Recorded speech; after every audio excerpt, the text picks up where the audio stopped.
Hi, I'm Liz DiTomaso, former attorney and fitness professional turned certified life coach. This is your Coaching on the Go video. I am so happy to be back with you. It is an absolutely gorgeous day, as you can see behind me from all of the light streaming in. And I am just in a really self-reflective place right now. I know for all of us, it's been about a year since the pandemic officially became a pandemic. For me, it's been almost exactly a year since I lost my job. And I am just in this place where I'm reflecting on the past year, the challenges, the gifts, the path that I'm on now. And I want to share some of my insights in the hopes that if you are experiencing some challenges or maybe haven't started to reflect back on what the past year has meant for you, that something that I say will just help spark an idea, something positive inside of you, or at a minimum, just uplift you for your path ahead. So with that being said, in looking back over the past year, one of the biggest things that I've noticed is I just had no idea how asleep I was in my job, in my previous job, and just really in my previous life. My career is definitely a big focus in my life. I don't have children, and I've always been someone who wants a career that feels deeply meaningful and purposeful. And I've gone in and out of different roles in the hopes of growing and learning and just evolving, becoming my best self, offering my best skills and my strengths to the world and to other people around me. So I'm going to be more career focused in what I'm talking about, but certainly this could apply to any area of life. When I look back at who I was in that job, I knew I was unhappy. I knew that it was time for me to let go and to look for a different path, but I just wasn't taking the action, to be really honest.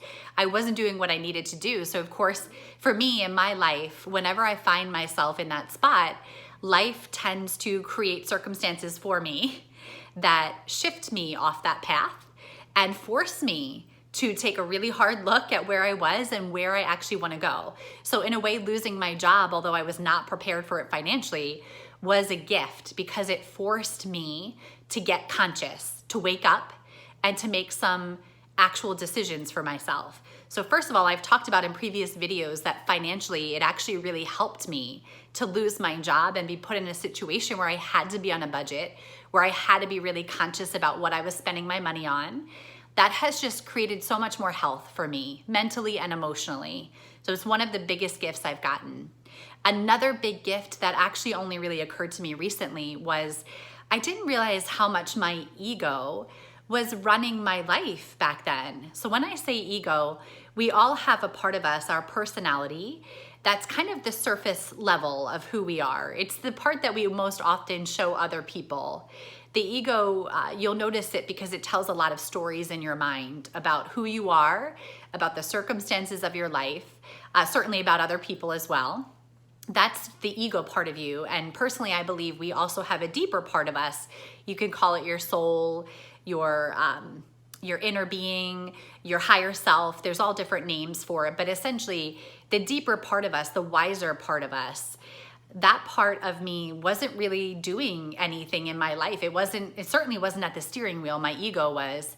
And when that happens, typically we're not living a life of true authenticity. So I didn't realize how much that was happening in my previous job until I was forced again to confront my patterns from that job. And frankly, to confront the overwhelming feeling that where I am now is not good enough. That really helped me clean up a lot of the way that I was thinking and a lot of the way I was feeling about my own life. What I did recently is I reread The Power of Now and A New Earth, both written by Eckhart Tolle, and they really reminded me that any of the storylines that we hear that talk about not being where we should be by now in life, or judging other people, judging ourselves, judging our circumstances, judging our job, judging our boss, all of those thoughts are your ego. So that book really helped me come back into a practice where I'm reconnecting with that deeper, wiser part of myself. And that's the foundation that I want my path ahead to be built on. Not built on my ego, not built on purely what is my salary in a job. That literally was the reason I was holding on to my previous job. It had 100% to do with money and not much else. I never want to go back to being that person, very frankly. So in a way, the gift that I received was being able to wake up and make a conscious decision about who I want to be moving forward, and whether I want to live from that part of me that just thinks about things like money, or if I want to live from the part of me that has a deeper knowing and may sometimes tell me to take a path that's not as safe and that's not certain, but it's a path that ends up unfolding in beautiful ways so that I can really serve the world and be abundant personally as well. Those are probably the greatest gifts I've gotten over the past year. If you want a super simple practice that you can apply immediately from a new earth that will help start to connect you back with that part of you, that deeper, wiser part, I love just taking a nice deep breath in the middle of a lot of negative stories in my mind. If you take a nice deep breath and you actually focus on taking that breath, you can't help but anchor yourself back in the present moment. You actually can't have all of that negative noise and chatter in your mind while you're focusing on deep breathing. So personally, that's a practice I carry forward in my job every single day to help keep me out of the mind that's telling me that I should have a more successful career right now. It puts me back in touch with that part of me that realizes where I am right now is exactly where I need to be.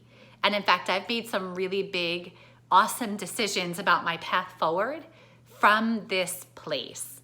I personally believe that if we're unhappy on the journey, we are not going to be happy at the destination. So if you find yourself right now in that place where you are struggling and resisting where you are because you want to be somewhere else, whether it's in a career, a relationship, or in your body, do your best to take a deep breath, anchor yourself back into the present moment, accept that this is where you are right now, and if you can have joy and enthusiasm, that's even better. And that is the place from which you want to get to your destination. I truly hope that sharing some of these perspectives and feelings that I've had over the past year helps you and your family and your friends. Please share this video if you liked it. Subscribe to my channel, and I will be back next week with another Coaching on the Go video. Stay well, and I'll see you then.